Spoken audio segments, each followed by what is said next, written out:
Hello friends, welcome to my channel जय माता दी। आज की वीडियो में आपके साथ में शेयर कर रही हूँ नवरात्रि व्रत की सरल एवं संपूर्ण पूजा विधि। नवरात्रि की पूजा करने के लिए हमें चौकी लगानी होती है। चौकी पर हम लाल कपड़ा बिछा लेंगे। इसके बाद हम कलश की स्थापना करेंगे। कलश की स्थापना करने के लिए हम पीतल का, तांबे का या फिर मिट्टी का कलश ले लेंगे। मैंने पीतल का कलश लिया है। इसके बाद हम कलश के कंठ पर मौली बांध लेंगे। मौली बांधने के बाद हम कलश पर कुमकुम से या फिर रोली से स्वास्तिक बना लेंगे और हम कलश को थोड़ा सा कुमकुम से या फिर चंदन से सजा लेंगे। इसमें हम थोड़ा सा गंगा जल डालेंगे सबसे पहले। उसके बाद हम कलश में शुद्ध जल भर देंगे कलश के कंठ तक। अब हम इसमें डालेंगे हल्दी की गांठ, सुपारी, एक सिक्का, थोड़े से अक्षत डालेंगे, हम पुष्प डालेंगे। आप यहाँ पर लौंग का जोड़ा या फिर इलायची भी डाल सकते हैं। अब हम जटा वाला नारियल लेंगे। नारियल पर हम लाल चुनरी या फिर लाल कपड़ा लपेट लेंगे। अगर आपके पास लाल चुनरी या फिर लाल कपड़ा नहीं है तो आप मौली भी लपेट सकते हैं। इसके बाद हम कलश के मुख पर पल्लव लगाएंगे। पल्लव के रूप में आप आम के पत्ते या फिर अशोक के पत्ते लगा सकते हैं। नहीं मिलते हैं तो आप पान के पत्ते भी लगा सकते हैं। अब हम कलश का मुख ऊपर की ओर रखते हुए कलश पर स्थापित कर देंगे। इसके अलावा नारियल का मुख अपनी ओर रखते हुए कलश पर नारियल को लिटा करके स्थापित कर सकते हैं। अब हम चौकी पर अष्टदल कमल बनाएंगे। यह अष्टदल कमल आप अक्षत से बना सकते हैं, गेहूं से या फिर जौ से बना सकते हैं। इसके बाद हम कलश को अष्टदल कमल पर विराजित कर देंगे। इस प्रकार से हमारी कलश स्थापना हो जाती है। अब हम माता रानी को चौकी पर स्थापित कर देंगे। माता रानी को हमने फूलों का आसन दिया है। आप अनाज का भी आसन दे सकते हैं। जवारे बोने के लिए आप मिट्टी का इस तरह का गहरा पात्र ले लीजिए और उसमें शुद्ध मिट्टी भरिए। मिट्टी साफ सुथरी जगह की होनी चाहिए और अगर मिट्टी साफ सुथरी नहीं है थोड़ी बहुत तो आप उसको गंगा जल का छींटा दे करके शुद्ध कर लीजिए और साथ में आप मिट्टी को छान करके साफ जरूर कर लें। तो यहाँ पर मैंने मिट्टी पात्र में भर ली है। अब हम इस पर भींगे हुए जौ या फिर भींगे हुए गेहूं इस पात्र में इस तरह से बुरक देंगे जिससे हमारे जवारे निकलेंगे। जवारे जौ और गेहूं दोनों को मिक्स करके भी उगा सकते हैं, नहीं तो केवल गेहूं से भी जवारे उगा सकते हैं, केवल जौ से भी जवारे उगा सकते हैं। तो इस प्रकार से हमने यहाँ पर जवारे बो लिए हैं।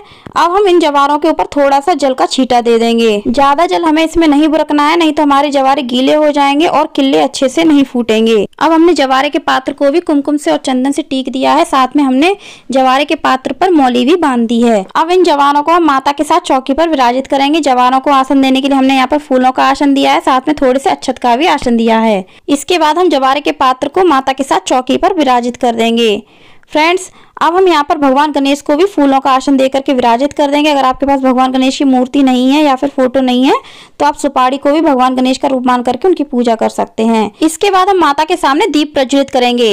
यहाँ पर हमने अखंड ज्योति ली है। माता रानी का पूरे 9 दिन तक अखंड ज्योत प्रज्वलित करने के लिए हमें 1.25 हाथ के बराबर बाती बनानी होती है और उसी बाती का प्रयोग हम अखंड दीप प्रज्वलित करने के लिए करते हैं।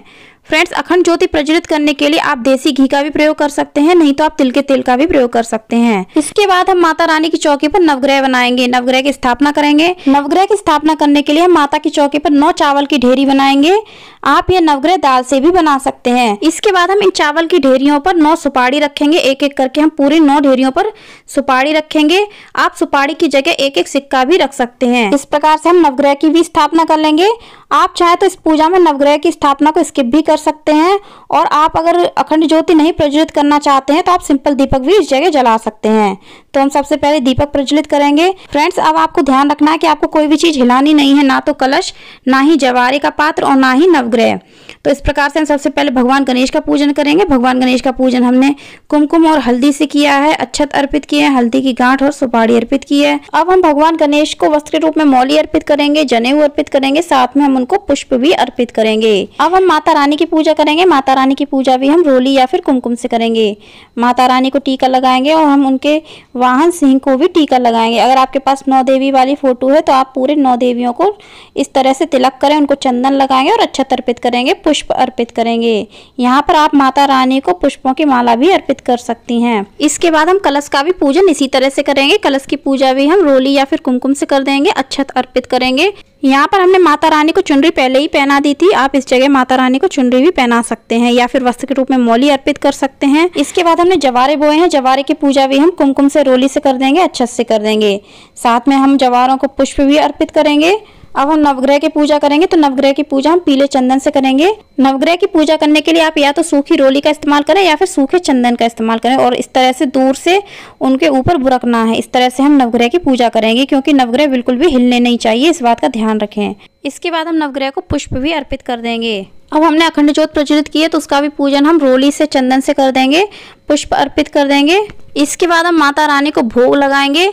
तो सबसे पहले हम माता रानी को लौंग, बताशे का और इलायची का भोग लगाएंगे। आप यह भोग माता रानी को पान पे रख करके भी लगा सकते हैं, नहीं तो आप इस तरह से कटोरी में रख करके माता के लिए भोग जरूर अर्पित करें। और आप यह भोग माता रानी को हवन में भी अर्पित कर सकते हैं। इसके बाद हम माता रानी को पंचमेवा का भोग लगाएंगे।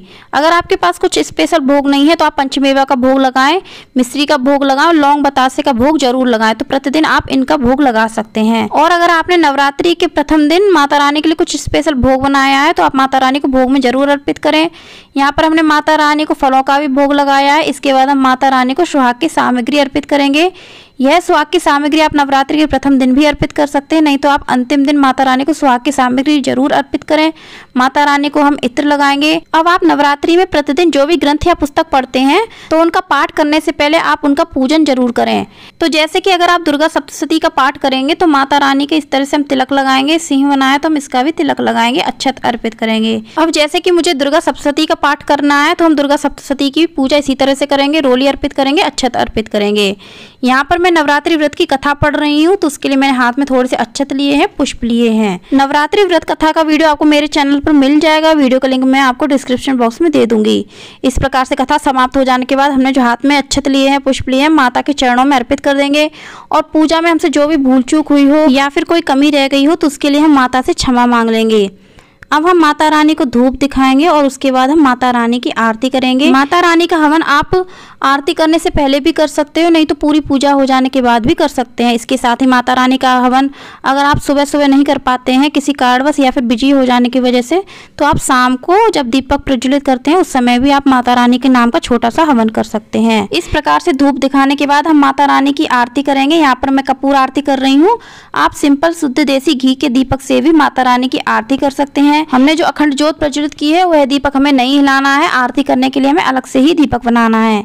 यहाँ पर हमने कपूर आरती इस प्रकार से कर दी है। सबसे पहले हमने भगवान गणेश की आरती की है, उसके बाद हमने माता गौरी की आरती की है। आरती हो जाने के बाद हम दीपक के चारों ओर जल घुमाएंगे और दीपक को शांत करेंगे। सभी भगवान को हम आरती देंगे और भगवान जी के चरण स्पर्श करेंगे। पूजा में हमसे जो भी भूल चूक हुई हो उसके लिए हम पुनः माफी मांग लेंगे, दक्षिणा अर्पित कर देंगे ताकि हमारी पूजा में जो कमी रह गई हो उसकी पूर्ति यह दक्षिणा कर सके। अब हम हवन करेंगे। यहाँ पर मैं छोटा सा ही हवन कर रही हूँ, जिसके लिए मैंने उपले को गर्म कर लिया है गैस पर। हवन करने से पहले हमें हवन कुंड की पूजा कर लेनी चाहिए। तो हवन कुंड की पूजा आप रोली से अच्छे से कर सकते हैं और अगर आपके पास समय है तो आप हवन कुंड को अच्छे से सजा भी सकते हैं। इस तरह से आप टीकी भी लगा सकते हैं कुमकुम से और चंदन से। तो हम यहाँ पर सबसे पहले घी की आहुति देंगे। 4 से 5 आहुति हम घी की देंगे। उसके बाद हम हवन की लौ प्रज्वलित करेंगे। अब हम हवन में 1 लौंग का जोड़ा लेंगे और थोड़ी सी रोली लगा करके, देशी घी लगा करके हम हवन में अर्पित करेंगे। इसके साथ ही हम 1 इलायची इसी तरह से घी में लगा करके और रोली में लगा करके अर्पित करेंगे। कपूर भी अर्पित करेंगे। इसके साथ ही 1 बताशा भी हम रोली में और घी में लगा करके माता रानी के हवन में अर्पित करेंगे। उसके बाद हम हवन की धूप से आहुति देंगे। हवन की 2 आहुति हम देंगे। उसके बाद हम हवन में शुद्ध देसी घी भी अर्पित करेंगे। इस प्रकार से प्रत्येक सदस्य की आहुति आप अपने घर में दे सकते हैं। अगर प्रत्येक सदस्य आपके साथ में मिलकर हवन करता है तो वह आहुति स्वयं भी दे सकता है, नहीं तो आप प्रत्येक सदस्य के नाम से इस प्रकार से आहुति दे सकते हैं। साथ में जब घर के प्रत्येक सदस्य के नाम से आहुति दे दी जाती है उसके बाद हम कुल देवता के नाम से आहुति देते हैं और अपने इष्ट देवता के नाम से आहुति देते हैं हवन में। और साथ में हम जिनकी पूजा करते हैं प्रतिदिन, जिन देवी देवताओं को हम मानते हैं उनके नाम से हम आहुति जरूर से देते हैं। और इस प्रकार से यह छोटा सा हवन हम नवरात्रि की पूजा में प्रतिदिन करते हैं। इसके साथ ही हवन की प्रत्येक आहुति देते समय यह मंत्र हमें जरूर बोलना है, ओम ऐं ह्रीं क्लीं चामुंडाय विच्चे, और उसके बाद हमें आहुति देनी है। इस प्रकार से आप इस मंत्र को जरूर ध्यान रखें। और जब हवन संपूर्ण हो जाता है तो इस तरह से हम चारों ओर जल घुमाते हैं, हवन कुंड के हम चरण स्पर्श करते हैं, हाथ जोड़ते हैं, हमसे जो भी भूल चूक हुई हो उसके लिए हम माफ़ी मांग लेते हैं। तो फ्रेंड्स, मैं उम्मीद करती हूँ आपको हमारा ये वीडियो पसंद आया होगा। वीडियो पसंद आया हो तो लाइक करिएगा, ज़्यादा से ज़्यादा अपने फैमिली एंड फ्रेंड्स में शेयर करिएगा, चैनल को सब्सक्राइब करिएगा, बेल आइकन को प्रेस करिएगा और कमेंट बॉक्स में जय माता दी अवश्य लिखिएगा। धन्यवाद। जय माता दी।